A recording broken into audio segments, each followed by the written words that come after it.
Cycle चलाना स्वास्थ्य के लिए काफ़ी फायदेमंद होता है। साइकिलिंग करने से मनुष्य न केवल मानसिक रूप से बल्कि शारीरिक रूप से भी हष्ट-पुष्ट रहता है। साइकिलिंग करने से पर्यावरण को भी किसी तरीके की हानि नहीं पहुंचती है। इससे कई प्रकार के लाभ प्राप्त हो सकते हैं। साइकिलिंग के लाभ को देखते हुए हर साल 3 जून को विश्व साइकिल दिवस मनाया जाता है। इस अवसर पर आपको एक ऐसे व्यक्ति से मिलाते हैं जो अपने ज़्यादातर कार्य आज भी साइकिल से करते हैं। वह साइकिल से कई प्रदेश की यात्रा भी कर चुके हैं। वह साइकिल को बढ़ावा देने के लिए लंबे समय से प्रयास कर रहे हैं। हम बात कर रहे हैं सामाजिक और पर्यावरण कार्यकर्ता डॉक्टर हरपाल सिंह जटराणा की।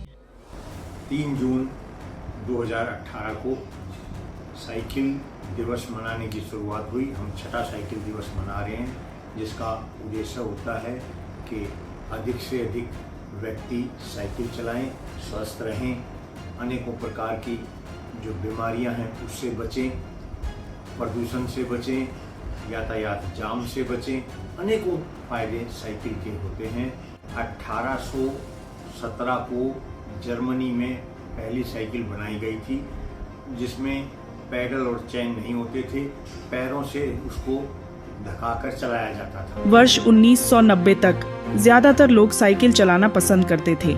हालांकि इसके बाद कार, बाइक और दूसरे मोटर साधनों के सस्ते होने के कारण लोग साइकिल की जगह इन्हें खरीदना पसंद करने लगे। धीरे धीरे साइकिल के दामों पर भी इजाफा होने लगा और गरीबों का हेलीकॉप्टर कही जाने वाली साइकिल पर आज 12% GST टैक्स चुकाना पड़ता है। साइकिल दिवस मनाने का उद्देश्य होता है साइकिल के प्रति नागरिकों में जागरूकता पैदा करना, लेकिन साइकिल की विषय में, साइकिल से संबंधित, साइकिल के लिए बहुत से ऐसे कार्य हैं जो सरकार को करने की आवश्यकता है। इसमें सबसे महत्वपूर्ण है साइकिल पर लगने वाला 12% GST टैक्स। ये GST टैक्स जो 12% लगता है, ये बहुत ही अधिक ही नहीं है, अनावश्यक भी है। मैं सरकार से आह्वान करता हूं कि जो GST 12% नई साइकिल पर लगता है और 5% साइकिल के पुर्जे खरीदने पर लगता है, उसको हटाया जाए। आज के समय मोटर वाहनों के बढ़ते उपयोग के कारण वातावरण में प्रदूषण काफी बढ़ रहा है। इस कारण वातावरण को प्रदूषण मुक्त रखने के लिए साइकिल का उपयोग करना काफी जरूरी है। साइकिल चलाने से वायु प्रदूषण भी नहीं होता। एक्सपर्ट की माने तो साइकिलिंग करने से शरीर को भी कई लाभ मिलते हैं। इसके उपयोग से तनाव, अवसाद या चिंता की भावनाएं कम हो सकती हैं। इससे आपकी एकाग्रता में सुधार होता है। साइकिलों को अनेकों प्रकार से बढ़ावा दिया जा सकता है। रोडों के साथ में साइकिल ट्रैक बनाना, जो ट्रैक बने हुए हैं उनको साफ रखें। ऐसे बाईपास से लेकर वजीराबाद तक ट्रैक बनाए गए हैं और भी कई जगह बनाए गए हैं। चंडीगढ़ में भी इस तरह के ट्रैक बनाए गए हैं, लेकिन वह ट्रैक जो है वो उनकी सफाई समय पे नहीं होती है, उनकी देखरेख नहीं होती है, जिस कारण से बनाने का उद्देश्य विफल हो जाता है। और अधिक से अधिक साइकिल ट्रैक बनाए जाएं, यह सरकारों का कर्तव्य बनता है।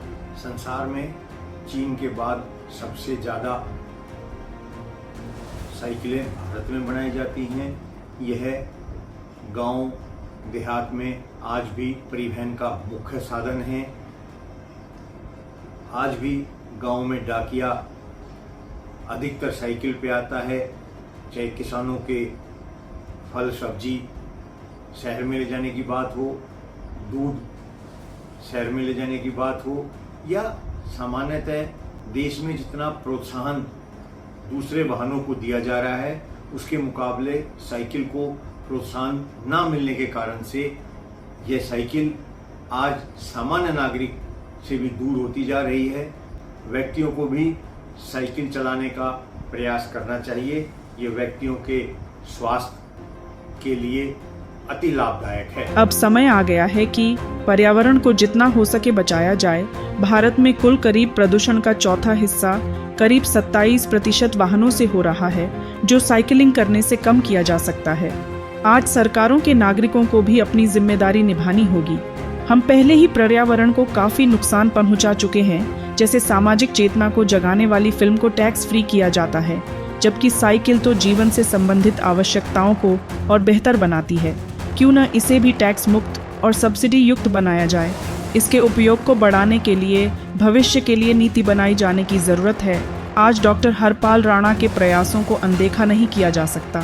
पर्यावरण के आक्रोश से निपटने के लिए आज हम सबको डॉक्टर राणा के पदचिन्हों पर चलना होगा, क्योंकि ये हमारी और पर्यावरण दोनों की ज़रूरत है।